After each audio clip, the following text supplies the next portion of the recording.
para la jornada de la mañana del día de hoy, y vamos a ir con nuestra primera entrevista, o mejor dicho, nuestra primera entrevista de esta semana política, con motivo de ya más o menos conocerse las listas, o por lo menos hasta la hora 14 del día lunes estar las listas cargadas ya.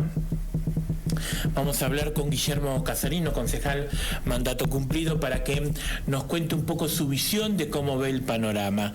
Guillermo, buen día, gracias por venir. Buen día, José Luis, gracias por invitarme y como siempre acá estamos para ponerle el pecho a las balas. ¿Qué impresión, qué sensación tenés de estas listas que se han conocido?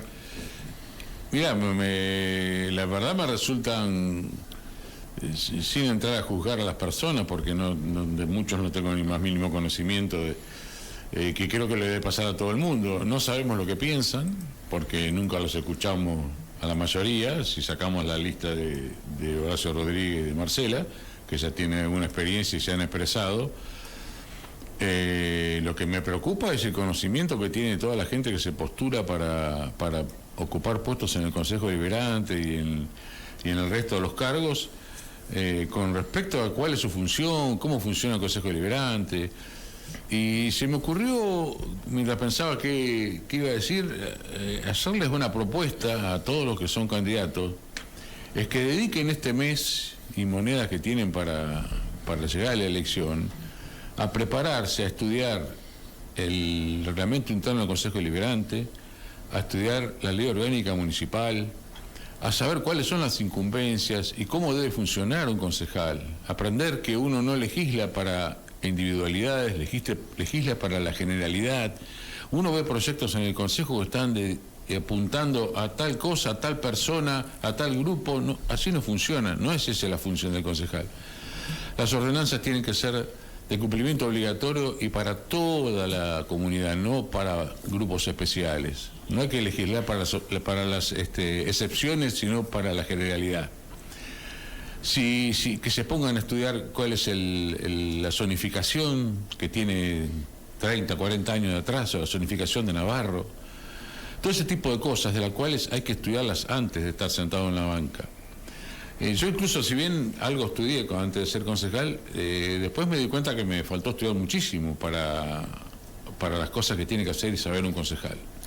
Y podrían aprovechar que tienen hoy un asesor legal de primer nivel en el Consejo Deliberante, que es el doctor Di Florio, y armar, pedirle que les organice o que les genere información para estudiar, para leer, o quizás un curso, unas charlas, aprovechar el anfiteatro municipal o el salón del Consejo Deliberante para que aprendan qué es una ordenanza, qué es una resolución, qué es un decreto, todo ese tipo de cosas, cómo es la relación con el Ejecutivo y cuáles son las atribuciones y obligaciones que tiene cada uno.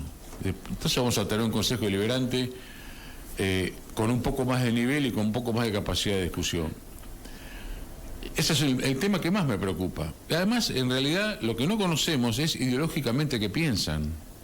O sea, cuando uno agarra una lista y dice, bueno, incluso la de Horacio y Marcela, que son gente que ya ha estado en el Consejo Deliberante, yo no sé qué ideología tienen o a qué tendencia tienen en sus procesos de desarrollo de su actividad. Sería bueno conocerlo, que la gente diga qué piensan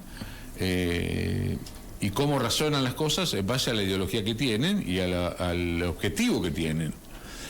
Porque uno puede tener diferentes ideologías, pero las mismas bases, los mismos valores. Vos podés ser peronista, yo puedo ser conservador, yo puedo ser gorila, vos podés no serlo. Pero tenemos seguramente una noción de patria, de constitución, de respeto a las leyes, que son similares. Entonces podemos hablar y podemos discutir de ahí para adelante. Pero si no tenemos esas bases claras, es muy difícil llevar una discusión dentro. Si tu proyecto es imponer por la fuerza, si tu proyecto es pasar por arriba de las instituciones, es muy difícil lograr cambios que sean duraderos y no que vuelvan a darse, cada vez que cambia el diseño del gobierno, vuelvan a irse para atrás. Me parece que si no basamos la relación política de los ciudadanos entre los ciudadanos y los políticos en un razonamiento básico mínimo de acuerdo, es imposible funcionar. Por eso estamos viviendo siempre para un lado y para el otro, y sin obtener una visión de un país, hacia dónde va el país y qué es lo que queremos. ¿Vamos a filosofar un cachito? Y dale, cómo no, tratemos. No sé si nos da el nivel para filosofar, pero bueno. No, cosas de acá. A la tierra, bajamos a la tierra. Exactamente, de nuestro pueblo. Hace 22 años que me dedico a esto. En 22 años que me dedico a esto, salvo la crisis del 2001, que yo no estaba con medios de comunicación en ese momento, estaba en la política. Lo que te perdiste. Estaba en la política. No hubo una movida tan grande como fue la del 2001, que se vayan todos los políticos. Fuera todos los políticos. Pero la realidad hoy es que, y esto hablándolo y charlándolo con distintos referentes de las agrupaciones políticas, a la mayoría de las agrupaciones políticas locales que van a competir en septiembre les costó armar las listas. Muchos armaron la lista 2 horas antes, una forma de decir, ¿no?, en que se venciera el plazo de la presentación. Algunos cortaron la luz para armar las listas. Bueno, misteriosamente hubo corte de luz, sí, y se prorrogó hasta el lunes, bueno, a las 14 horas. Entonces, uno ve que ya no están los políticos, o uno ve, y hablo a nivel local, no ve que están los políticos de otras épocas, de otros momentos, que pensaban o proyectaban para el pueblo, por más que uno fuera peronista o el otro fuera radical. Hoy las cosas no son así. No, triste cierto. Y lamentablemente. Ahora, la gente no se quiere comprometer, la gente perdió el interés en la política, el vecino pierde el interés en la política porque ve los políticos nuevos que hay. Yo creo que el resultado negativo de las políticas a lo largo de los años llevaron a que la gente pierda la confianza en el mecanismo de la política, y también a veces hay que agregar el manejo dictatorial de algunos partidos políticos que no dejaban entrar gente, donde los jóvenes no podían opinar, nadie le abría las puertas para participar, no ayudaban a formarse. La falta de formación en la educación. Cuando yo era chico, mucho antes que vos, estudiábamos instrucción cívica, educación democrática. Nos enseñaban cómo era la Cámara de Diputados, la Cámara de Senadores, cómo se elegían. Fue antes de la Constitución del 94, ¿sí? Fíjate lo que estamos hablando de la de 1853, que es la Constitución madre, ¿no? Y después se fueron reformando las cosas, se fue incrementando el tamaño de la política, la gente empezó a descreer, cada vez fueron apareciendo más casos de corrupción, y la gente se fue retrayendo. Muchos hablan de afuera, pero cuando los llamás, y che, ¿por qué no se arriman? Vamos a ver qué podemos hacer, vamos a armar un grupo de pensamiento que oriente esto, no funciona. Yo creo que hay un descrédito, y por eso tenemos los porcentajes de participación y de asistencia que es el otro tema importante. La gente no va más a votar.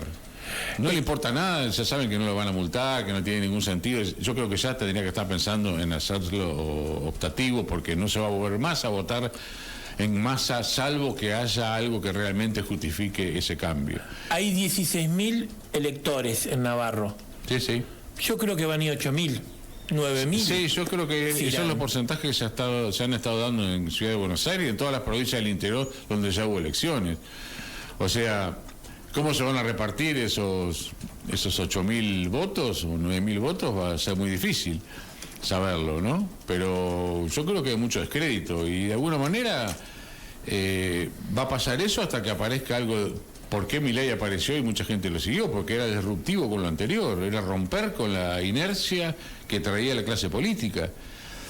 La tibieza de Macri fue una de las causas. O sea, si Macri hubiera sido más incisivo, hubiera ido más a fondo, yo creo que hubiera podido mantenerse más en el gobierno. Yo no sé cómo la gente pudo creer que Alberto Fernández iba a hacer algo distinto, que fue además mucho peor de lo que se pensaba que podía ser, o sea, la realidad, ¿no? Porque además de todos los delitos que cometió, cuando vemos que empiezan a aparecer, en la poca justicia independiente que hay, empiezan a aparecer condenas en serio, con respecto a las cosas que han ido pasando, y que pareciera que se viene una catarata de condenas este año y el año que viene, muchas causas que están moviéndose ahora, te hace tener un poco de esperanza de que el que las hace las paga, ¿no? Cosa que no es tampoco hasta hoy demasiado cierto. Como en muchos casos, no solamente en el tema de la corrupción o de exfuncionarios con hechos supuestamente sindicados de hechos de corrupción, la justicia siempre ha llevado a cabo el proceso o la investigación o ha dictaminado después que han dejado el gobierno. Y bueno, lo que pasa es que no sabes por qué. Acordate, por ejemplo, Ollarvide y el sobreseimiento exprés de los Kirchner con respecto al enriquecimiento ilícito en ese momento. Y después Ollarvide salió a decir, a mí me apretaron y tuve que fallar así. O sea, ya eso hace perder credibilidad todo el sector judicial. Son cosas gravísimas. Que un juez diga eso. Un juez de la nación. Lo tuve que, sin resolver nada, sin estudiar nada, lo sobreseí porque me estaban apretando, porque tenía conductas impropias de un juez, digamos, ¿no? en su historial. Pero bueno, ese tipo de cosas no pueden pasar. La gente vota a un candidato X para repudiar a otro candidato o al que está en el gobierno. O terminas votando contra fulano o terminas votando al menos malo. Esa es la realidad. A que pensás que es el menos malo, que a veces es peor. Pero la realidad es esa. Sí, muchos nos hemos llevado la gente de Milei muy pocas veces hemos votado positivamente. Siempre hemos votado no, para que no gane fulano. O bueno, de todo esto que hay, un poco lo que va a pasar en esta elección de ahora, la gente va a terminar votando al menos malo, a que le parece que es el menos malo. Porque no hay una opción que realmente sea, mirá, este tiene antecedentes, se ha comportado bien, es honesto, lo que dice es coherente. No hay. Va a agarrar las listas y son desconocidos prácticamente todos. Entonces, y bueno, me tiro a la pileta. No sé, vamos a ver después qué pasa en octubre, ¿no? La elección de octubre que define prácticamente el futuro del mecanismo de Milei, ¿no? De este intento de cambio con todas sus fallas y aciertos que tiene, ¿no? Pero bueno, yo creo que esta elección va a ser media como para pasar el tiempo, ¿no? No va a definir mucho el fondo de la cosa. Me parece que tiene mucho más peso la elección nacional, si bien tenemos que saber, que eso es otra cosa que la gente no sabe, que gran parte del destino de lo que pasa en los municipios se juega en la ciudad de La Plata con los senadores y los diputados provinciales que se van a elegir ahora. Entonces hay que fijarse las listas locales con quién van como candidatos a la legislatura y por ahí cortar la boleta y poner, si encuentran gente que les guste o que puede cambiar la legislatura de la provincia, que es una cueva de chorro, de alguna manera intentar conseguir votar a esa gente, ¿no? Yo creo que no hay muchas opciones, hay muy pocas, que sean diferentes a la que históricamente ha habido. Entonces hay que sentarse con las boletas y analizar no solamente lo local, sino que en esa boleta va pegada al lado, en la mayoría, no sé si alguna va sola, local, la mayoría va pegada a otra a nivel provincial que hay que analizarla, a ver qué posibilidad de cambio hay para lo que hemos vivido hasta ahora en la legislatura provincial, que es un tema muy importante. Porque no se olvide la gente que la educación y la seguridad principalmente, y la justicia, dependen de la provincia más que del municipio. Entonces, ojo con lo que se vota a nivel provincial. No quiero nombrar a nadie porque aquí ninguna lista ni nada, cada uno que haga su análisis y trata de buscar. Y además no es tan difícil buscarlo, hay que googlear un poco, uno pone el nombre en el Google o en inteligencia artificial, los que la han empezado a usar, y enseguida te salen todos los antecedentes buenos y malos de cada uno de los candidatos, y de dónde viene y qué es lo que pensaba. De repente te encontrás con lo que dice hoy, nada que ver con lo que pensaba hace 2 años, ¿viste? La gente cambia muy rápido de idea.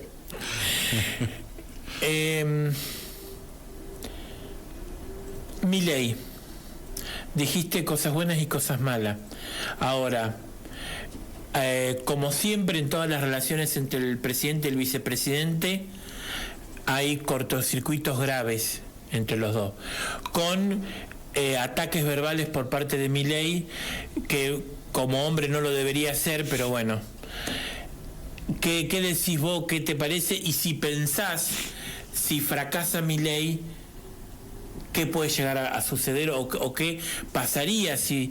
Porque la gente mayoritariamente votó a alguien que venía de los medios de comunicación o siendo un panelista de un programa. Mirá, harto de la política tradicional, harto de Macri, de Cristina, de Massa, de todos, evidentemente. Mira, en lo que yo opino, básicamente yo analizando lo que ha hecho Milei en este año y medio, en economía la ha hecho bastante bien la cosa. Habrá cosas que ajustar todavía. Me parece que si queremos recibir dólares tenemos que generar exportaciones. Si queremos generar exportaciones, todavía sigue hoy por hoy el sector agropecuario el que tiene que ser liberado de las trabas impositivas y dejar que produzca todo lo que pueda y que se exporte todo lo que se pueda, y si es industrializado acá mejor, más allá de exportar commodities que ya cada vez se exportan menos. Pero desde el punto de vista de respeto a las instituciones, me parece que deja mucho que desear el presidente. Y ese insulto gratuito y la falta de análisis y de conocimiento de política le hace decir cosas que no debería decirlas porque las dice por ignorante. Porque desconocer cómo funciona la vicepresidente, cómo debe funcionar la institución del vicepresidente, es gravísimo. Pretender que un vicepresidente maneje la Cámara de Senadores como si fueran títeres es totalmente inaceptable. O sea, la vicepresidenta muchas veces no tiene más remedio que hacer lo que hace porque es lo que le corresponde hacer, porque tiene que respetar la institucionalidad. Es como pretender que acá el presidente del Consejo Deliberante no deje hablar a un sector. O sea, justamente su función es que funcione todo como dice la ley. Para eso está. Entonces, me parece que hay muchas críticas totalmente injustas y injustificadas. Creo que su ataque a la vicepresidenta ha logrado que la imagen de la vicepresidenta baje, pero no que se torne negativa. El otro día escuchaba a uno de las empresas que se dedica a encuestas, de las más importantes, que es una empresa muy antigua, ahora está el hijo, se me va el apellido, ¿verdad? Giacobbe y asociados. Justamente resaltar ese tema, ¿no? La presidenta y el vice tenían alrededor de 50 los dos. El presidente bajó creo que al 48 y a la vicepresidenta la mandó al 40, pero la negativa del presidente es mucho más alta que de la vice. O sea, no logró, a pesar de su ataque, bajar a la vicepresidenta, que le aumentara la visión negativa de la gente. Lo cual dice como que la gente la tiene en stand-by, está viendo lo que pasa. Entonces me parece que atacar por atacar y destruir porque se lleva mal con tu hermana o por cosas de mujeres o por celos o por celos propios de que tiene muy buenos resultados en las encuestas, en vez de aprovechar eso, atacarlo para bajarle la imagen, me parece una estupidez total, que a la larga se le va a volver en contra. Pero bueno, son formas de ser, son actitudes, la descalificación de por sí no corresponde. Uno puede descalificar a alguien cuando ya tiene fallos judiciales en contra, o puede decir yo pienso distinto y se equivoca en esto y en esto, pero no tengo por qué insultarlo. Yo creo que llevar las cosas a nivel del insulto hace que escale la violencia y que escale la falta de objetividad y se transforme en una payasada, ¿no? Realmente pierde el peso de la verdad, se diluye en el enfrentamiento estúpido. Así que bueno, es más o menos lo que yo pienso de esta discusión. Creo que la vicepresidenta tiene un nivel de preparación política muy bueno, de muchísima formación. Y no sé, yo creo que se equivoca totalmente cuando la ataca por cumplir con sus funciones como debe. Quiero terminar la entrevista preguntándote por hablando ya del grupo de Milei, ¿no? Que son los que están en el gobierno y que ganaron hace 2 años atrás y que irrumpieron, digamos, en la política. Estas situaciones que se plantean donde tenés, que forman parte también del día a día, ¿no? De un gobierno nuevo, pero tenés 2 personas como de apellido Menem que vienen por ahí de la vieja política, que empiezan a meterse cada vez más, a tener más decisión, corren a gente como por ejemplo este grupo denominado las Fuerzas del Cielo. Es decir, como a 2 años, como que hubiera una especie de depuración de la gente que los acompañó en desmedro de otra gente, como puede ser por ejemplo Pareja, que es impresentable, o Vera de Moreno, impresentable. Bueno, en realidad eso lo vengo diciendo hace rato, ¿no?